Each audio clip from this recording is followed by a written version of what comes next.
Well, hello there. I am Kevin John, and welcome to this ABC10 Plus special that takes a look at some of our incredible local athletes. We'll kick things off with a football standout who can fill out a door frame. Yeah, he's known to pancake opponents on the field in addition to his smarts inside the classroom. And now he's headed to Yale after playing football for just 1 year. Sacrifices, you got to put in the work. Just like you got to put in the work on the field, you got to put work on the classroom. Adarion Adelibu definitely understands the meaning of sacrifice. The Franklin High School football player out of Elk Grove has made sacrifices all throughout his high school career. You got to stay up to study. You know, some nights stay a little past your bedtime, you know, can't hang out with friends after school like that, but it all pays off. And it paid off in an incredible way for Adarion. I had a trainer send my film over to the D-line coach at Yale. Got a call around, I believe, September or November, and Yale was my first offer. And with a 4.1 GPA, he's definitely Yale material. I think I've always been a student at heart. I've always just loved to learn just random things. You know, as a young kid, I got books for Christmas. You know, I just love learning. Believe it or not, this past season was Adarion's first year playing tackle football. He was always a basketball player, but was able to convince his mother to let him play football his senior year. I didn't know anything about football, so I kind of just, we obviously know I was going to be a lineman. Being a first-year player, he kind of just came out just ready to learn. He's been a sponge. Him playing basketball, I think it really helped translate over to football for him. He's just a good kid. I mean, he's overall smart. Obviously, he's going to Yale, so it was easy to teach, and he's fun to be around. Adarion's main inspiration comes from a special person in his life. My mom was my biggest inspiration, my biggest supporter. I kind of just, saw the perfect example of what a hardworking person could be and someone who does make sacrifices. I mean, my mom sacrificed everything for me to be here at Franklin, even just be here today, and I owe it all to her, 100%. And Adarion has some words of inspiration to leave us with. Just know that God has a plan for you, even though it might be dark. I broke my leg sophomore year. I thought sports was over for me. God has a plan for you, and you will succeed whatever his plan is. Well, look at that, Reverend Adarion there. Now, he plans to major in psychology on a pre-med track and hopes to one day become a psychiatrist. Well, in life, there's two types of people: those who make excuses and those who make a difference. And for one local college softball player, she's determined to make a difference despite the adversity she's faced. Amanda Bricker is not your average Division I softball player. It's a genetic disorder, so unfortunately my hearing fibers are dead, so I can't hear. Born genetically deaf, Bricker refused to let her disability hold her back. If anything, she's used that as motivation. One thing I constantly remind myself, it's not a disability, it truly is a gift from your creator. And as long as you put your mind to it and you dream big, you can do whatever you want to achieve. Bricker is a star softball player for the University of Pacific Tigers in Stockton, and coming back to play for the Tigers is a full circle moment for her. When Amanda was just a little girl, she came here to Pacific when she was first getting used to her cochlear implant. And I happened to be a graduate student on campus at that time when she was a little girl. And all of these years later, it's so amazing that she is now a Pacific student. She's on the softball team. Her major is speech-language pathology, and I'm now her academic advisor. And now, Amanda is working toward a career as an audiologist. Just seeing how I was with my audiologist growing up and with the impact they had on my journey, I want to be able to do the same and be the advocate for a child. Aside from her studies, Amanda is quite the game changer on the diamond. She's inspiring. She's very inspiring. She's our starting shortstop. She's done an incredible job there. She bats third for us. So as much of a talented athlete as she is, she's a great leader, and people truly look up to her. And now Amanda is using her experience to inspire other kids who may be dealing with disabilities. Really remember what my why is, and my why is showing that other kids who may not be able to live life to the fullest just due to a disability, no matter what they want to do, as long as they put their mind to it, they truly can do it to the best of their ability. Well, go ahead, Amanda. Now, she finished her junior season with the second most hits and second best batting average for the Tigers. A 6-year-old boy's dream of playing football was nearly shattered after he was among 3 hurt in a Stockton shooting. Those shattered dreams didn't last long, as he was back on the field 9 months later. ABC10's Gabriel Porras has the story of his recovery that aired back in October of 2024. 6-year-old King Gamage isn't much of a talker. King, how are you feeling today? I'm good. Unless it's on the field. He's a leader, too. He's a natural leader. And he tries hard every time he's out there and everything, and he's a star. Player of the game twice in one season is like, that's a big deal. He's leading the stretches now. Down the middle. Ready. Begin. I made a touchdown. I made 2 tackles. Good runs. But just 9 months ago, life tackled him. In the beginning, it was very difficult because I wish that I could take his pain away. The past can also be hard to talk about. Because I got shot. So my son was hit in crossfire on December the 16th. He was sitting in the car at a store, and the bullet nicked his hip, to which impaired his walking completely. But weeks confined to a couch, then a walker, couldn't tackle King's spirit. I asked him if he wanted to take a year off, and he told me no. His cousin turned trainer. What else you gotta work on?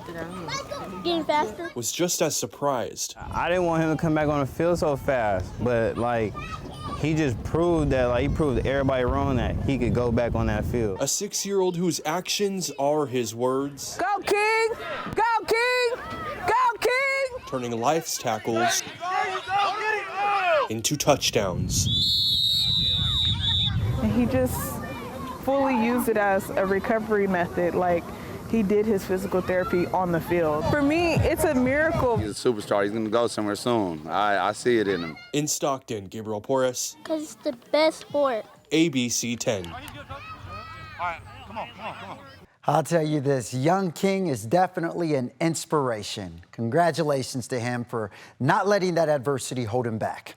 Now, winning a state championship in any sport is a tremendous feat, but to do it 3 years in a row, that's what we call a dynasty. Matt George has what makes the American River College tennis team so special.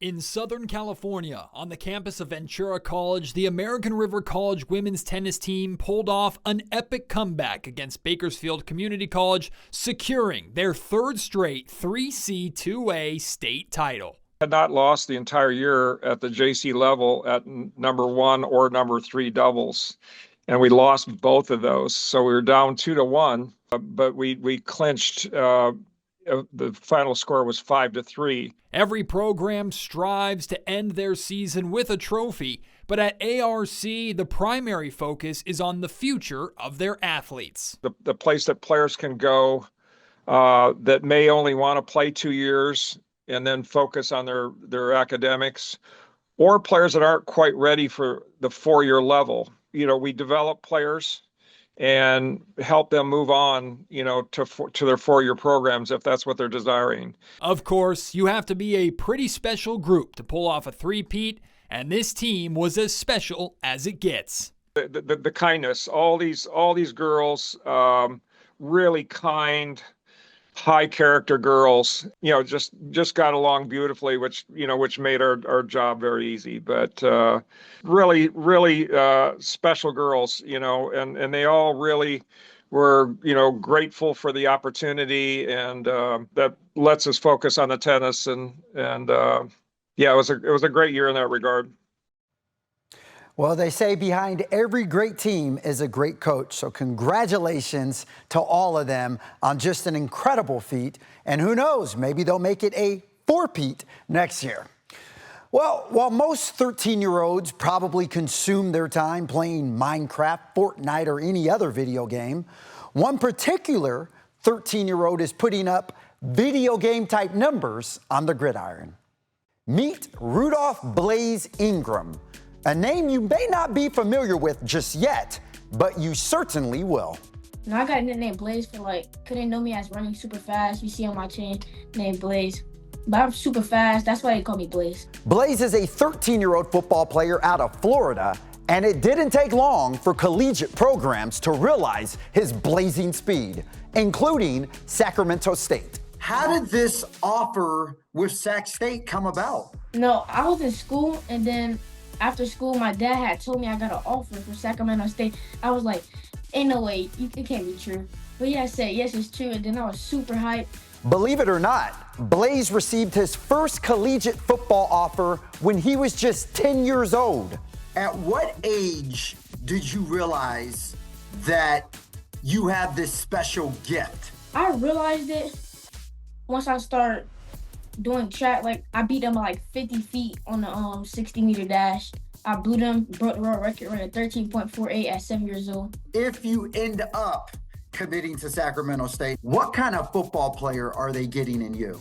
They getting the best football player they ever had. The most work hard, stacking days, the most hard working on the team, the most fastest on the team. And Blaze has some advice for other young athletes out there. What I said is, first, keep your grades though, because no good grades, you're not going anywhere. And then second, work hard. Work hard, work out, work out. Make sure y'all appreciate y'all parents, man. Y'all parents are the one that's putting in the work, putting in things for you to be great. So make sure you just appreciate them. I want to be Blaze when I grow up. Wise beyond his years, and those offers will continue to come in as he continues to take athletics and his field of play on the gridiron to a whole other level. All right, now to another 13-year-old doing incredible things in their sport. Richard Muajic is making a name for himself in mixed martial arts, becoming a world champion at 13. Something some people wait for their entire athletic careers to achieve. Richard is not your normal 13-year-old. I started doing boxing when I was 3. I've been doing it basically my whole life. When most kids were getting potty trained, Richard was busy getting trained in combat. My dad brought me into wrestling. He was like, "You want to do this?" And I was like, "Yeah." I've always succeeded in wrestling. I was really good for my age. Something else Richard is good at? Mixed martial arts. Despite the fact he's only been doing MMA for 2 years, he claimed the 2024 world title for his age group, a moment that was surreal for him. It didn't really hit me like as soon as I won. Kind of thought it was just like another match. I think it finally hit me once I was kind of done with the match, got the medal, and really got to sit there and look at it and think of everything. The hard part about being a world champion is that you're expected to defend it the following year. And Richard is in final preparations to defend his world title next month when he travels to Brazil for the fight. And the person responsible for getting Richard ready for the fight is his striking coach, Marcos Jimenez. He's a warrior. So I already knew he was going to become world champion, one day, but he just happened to be sooner than later. And to all the kids watching out there, Richard eats his vegetables. He actually says he credits that for him being such a great mixed martial arts fighter. All right, well, they say lightning never strikes the same place twice, but apparently they don't know about Naja Seismore. The Vanden track and field star redeemed herself after falling short in the state finals a year before. It's been really, really hectic. It's been pretty chaotic. Yeah, that's the reaction you get when you establish yourself as the fastest high school girl in the state of California. It's been crazy. I've gotten so many long paragraphs from people and really kind messages. It's just been really overwhelming. I'm really grateful that God put me in a position to get out here and be able to do my thing. The Vanden High School junior of Fairfield is fresh off winning gold in the 100-meter and 200-meter dash at the CIF State Track and Field Championships over the weekend. It was an incredible feeling. There's also videos of it everywhere. I screamed out loud. As I was crossing the line, I was screaming, I was sobbing, crying. At last year's CIF State Championships, Naja was crying too, but they weren't tears of joy. she had just been eliminated during the trials. When I tell you when I got back that night from state trials, I have never cried that much in my entire life. Like I was like, when we got to finally go down and go to bed, like I was crying at the meet, and then we were laying in the bed, I was waking up in the middle of the night just bawling, crying. And she used that pain to push her toward prosperity this season. Every day this year when I was going to the gym at 5, 6 a.m. before school, that was the only thing that was playing in my head was how bad that hurt. Next season, she begins the tall task of defending her gold medals. Winning these medals is a big deal for Shirley, but I don't want to get too complacent or like, I don't know, banging my britches for my running and my times, because I know that there's always somebody out there. If anything, this has pushed me to train even harder because I know these girls are out there, and now that put a real target on my back. What is the secret to running so fast? Praying. That is my #1 tip for running so fast is praying. So how does the fastest girl in the state relax before each race? Honestly, I'm kind of a talker. Like when we're in the warm-up area, I'm definitely that girl in the air talking to everybody. Like I'm locked in. That's my way of locking in and getting the nerves out. I was talking to all my friends. So I just be out there chatting it up. Well, I love talking as well. Now, believe it or not, Naja has yet to receive a single offer yet in track and field, but something tells me that's going to change in just a few months, as she definitely put the state and nation on notice.